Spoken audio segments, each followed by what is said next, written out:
Hi, guys. Welcome to Weekly Travel Updates. I'm Melinda Fargus, your host.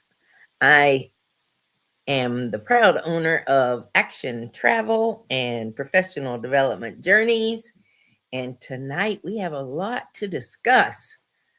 We're going to talk about what is going on 11 days before spring. Weather today was fantastic.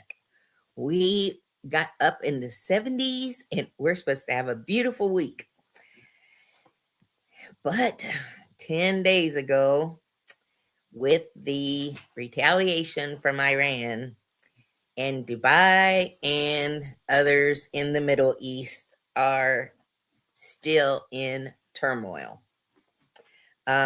There are hundreds of cruise passengers from the 6 cruise ships that were stuck in port last week. Hundreds of them have still yet to be returned home. MSC chartered a number of flights to bring travelers back, U.S. travelers, and they got travelers back to the U.K. and several other parts of the world. The largest numbers of travelers left are trying to get back into Russia. So they are in a war-torn area trying to get back to a country that is in war. So those are the biggest challenges. From these last 10 days, now we're seeing prices in fuel skyrocket. Here in town, one place that we get gas saw an increase of 20 cents in 2 days. That's tough duty. But with those increases, expect airfares to increase.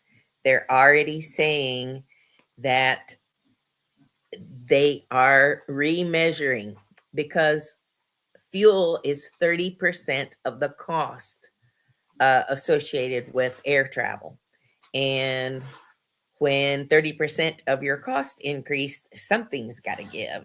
So that's what they're saying. And, while the cruise lines have not said it yet, if the airlines get by with increasing in cost, I foresee them following suit. So the solution to that is book early, book now, before these prices go into effect. Most of the cruise rates will allow a refundable cruise deposit. So if it's in an area of the world that you have concern with whether or not you may get to travel there, then by all means, take a refundable deposit option. But there are several great deals that are out there with non-refundable options, in which case I highly suggest that you take travel insurance.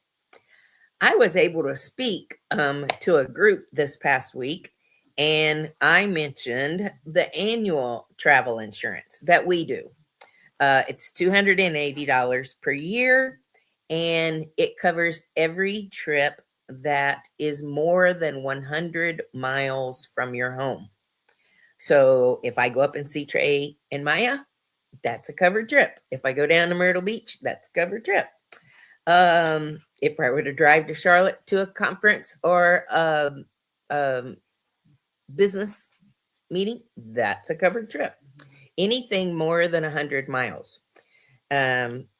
I have a lot of travelers who take this because they have beach homes, and now they're starting to run down there on weekends to get their houses ready for spring and summer. This is the perfect insurance policy for that, because if you're in an automobile accident, there's going to be deductibles, and this helps you meet where your deductibles and your insurance don't quite meet. Anyway, if you have interest, reach out to me. My email is below.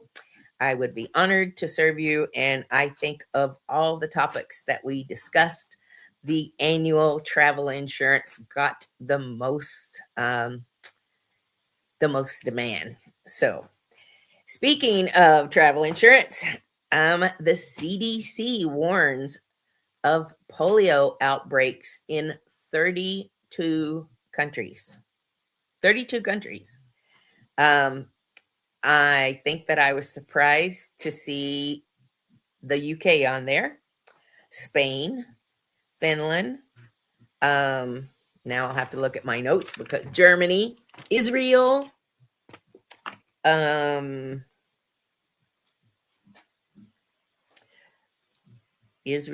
Germany, UK, Poland, and Africa. So, I mean, I think Spain and Portugal have been a big hit for 2026, and people should just truly be aware that the CDC has it listed as a country with outbreaks. What does that mean?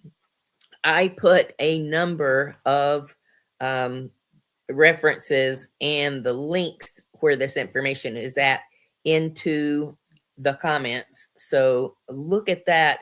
But it really means that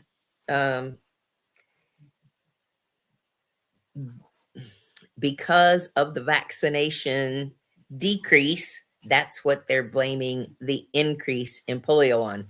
Although I don't think that Germany, Israel, Spain, Poland, Finland, and the United Kingdom are arguing about vaccines like parents in the United States are.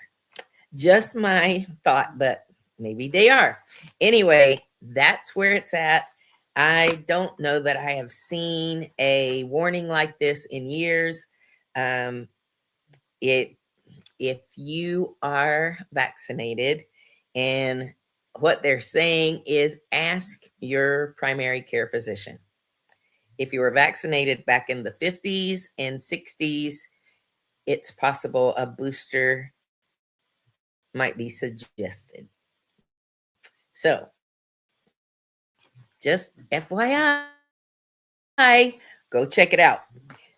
In cruise news, because of what happened in the Middle East last week, MSC Cruises have new distress codes. You know, like if you're on a cruise ship and you hear bravo, bravo, that means a fire.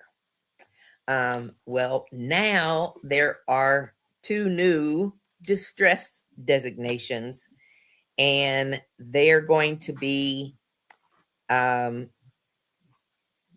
DTR for distress red, or DTB for blue.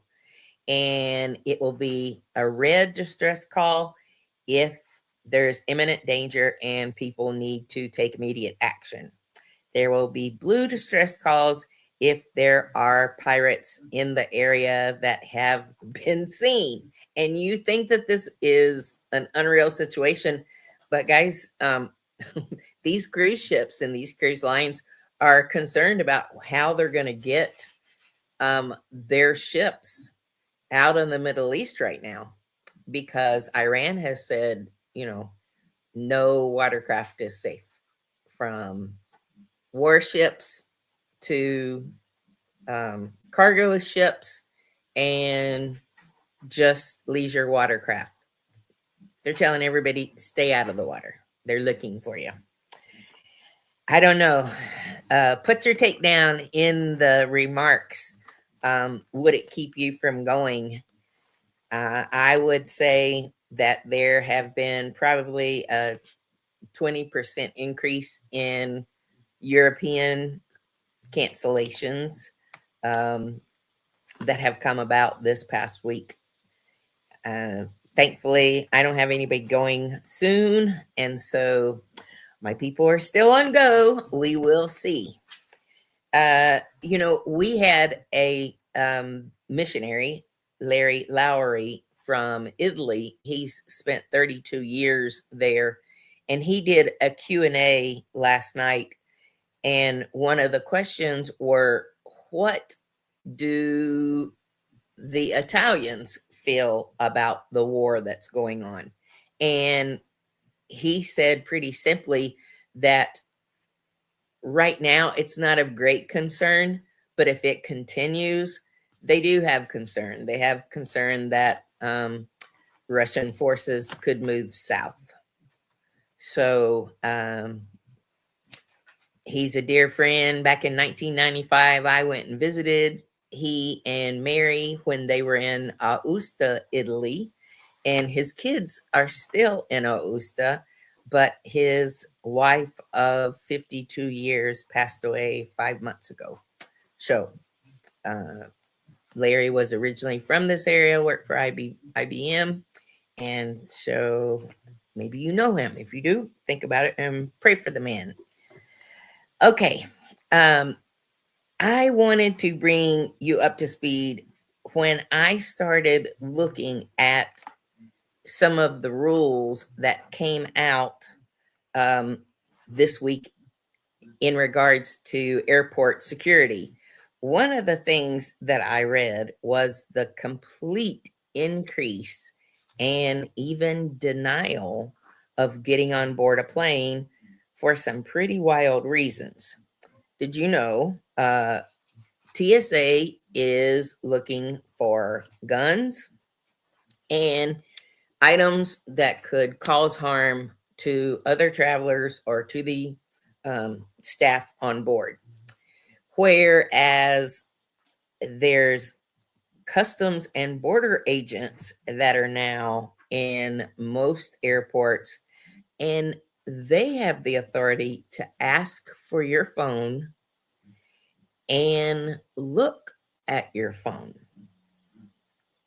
There are travelers who are being denied boarding because of things on their phone. A Colombian influencer was coming into the UK, and she had a huge following on Instagram, but they denied her because she had illegal content on her phone.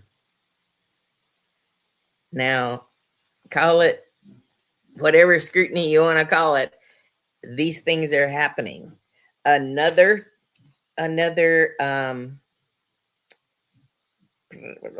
traveler coming into Los Angeles, he was deleting. I've done this. He was deleting pictures standing in line for customs. I've done it because that's kind of when I start cleaning up what pictures I took on the trip. But there are means that they can see where there is heavy deletion in electronic devices like your phone. And if they see that you have deleted a large amount of information, that in itself is enough to pull you to the side for interrogation. And this isn't like 15, 20 minutes, guys. That the Colombian influencer, she was held aside for interrogation for 6 hours and missed the entire day's worth of flights. It delayed her by 1 full day. And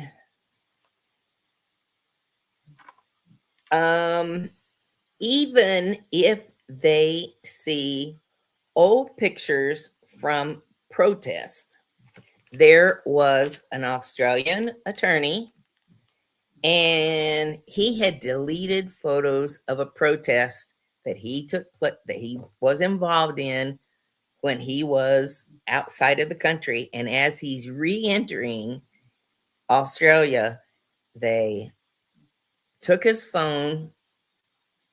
I don't know how they determined that you've deleted a whole bunch of stuff, but they did, and could see deleted pictures of the protest. and he was delayed for more than 5 hours. There are people who are, just because of their names, they're on a no-fly list. I had a missionary, and his name was on the no-fly list, and it was Wilbur Taylor. I mean, he was from down toward Kinston, and that name just happened to be on a no-fly list. And every time he came back into the country, he had issues.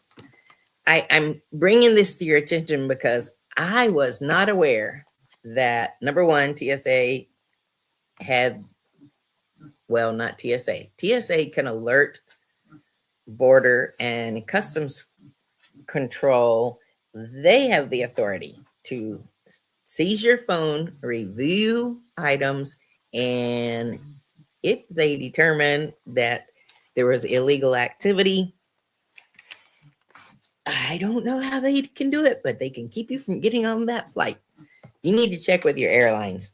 What this article suggests, it suggested that if you have photos that you think would keep you from entering a European country and you're wanting to travel abroad this summer, at least 30 days in advance, slowly start cleaning up your photo library. Anything that would be considered sexual. One guy was detained because he was from some kind of club, and the name of the club was 420. Let's just say 420 Hunting Club. That wasn't what it was, but it was 420 something. And it had nothing to do with drugs, but because it had 420 at the beginning of the name, that was enough to flag this guy for additional questioning. 3 hours worth. I know that there are businesses and travelers. I know travelers who travel with t-shirts that would be enough to get them pulled to the side. So it's just becoming a different day, folks. In one check-in online 24 hours in advance and take a photo of your luggage, because lost luggage and mishandled luggage is on the rise. We don't have TSA workers, or don't have adequate TSA workers. So in Houston this week, they sent out a bulletin to cruise passengers to arrive at the Houston airport 4 to 5 hours early. 180 minutes has been the standard time in line in Houston. So think about all of those cruise ships that are leaving out of Houston every week, thousands of travelers, and there were lines from the counter to the parking lot. I haven't gone out of Houston in 15 years, so I don't know what that means, but leave it to say there were extremely, extremely long lines.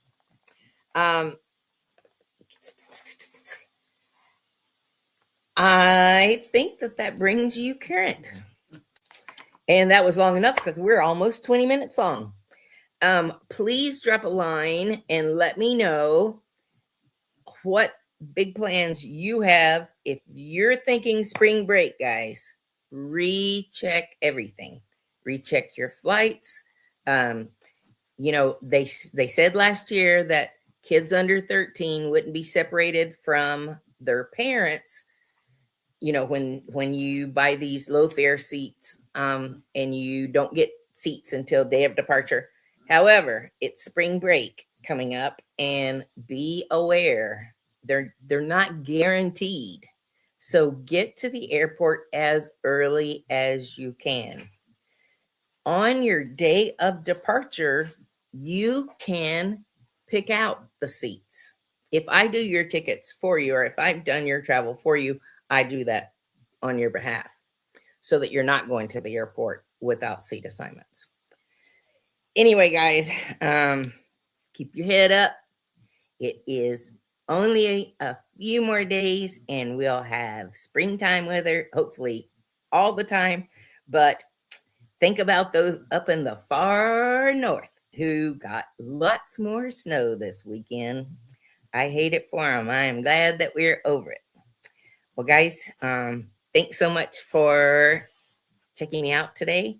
And remember that we are doing an Alaska trip, our 20th Alaska cruise tour, September 5th of 2027. And I'm going to go along. We're going to do professional development journeys on board. We're going to start in Fairbanks, have 2 nights in Denali, get on the Alaska Railroad, and go from Denali down to Whittier. Go in Whittier. We're going to get on the Island Princess ship, and we'll go southbound to Glacier Bay, Juneau, Skagway, Ketchikan, and the Inside Passage, ending up in Vancouver. We'd love to have you go with us. Reach out to me. I would love to help you. First come, first serve on these promotions that are out. If there were 3 people in a room, it's less than $4,000 a person to have a balcony. A balcony for 10 nights. All right. Reach out to me. I'm happy to help you. Melinda Fargas, Action Travel. And remember, without a travel agent, you're on your own. Ciao.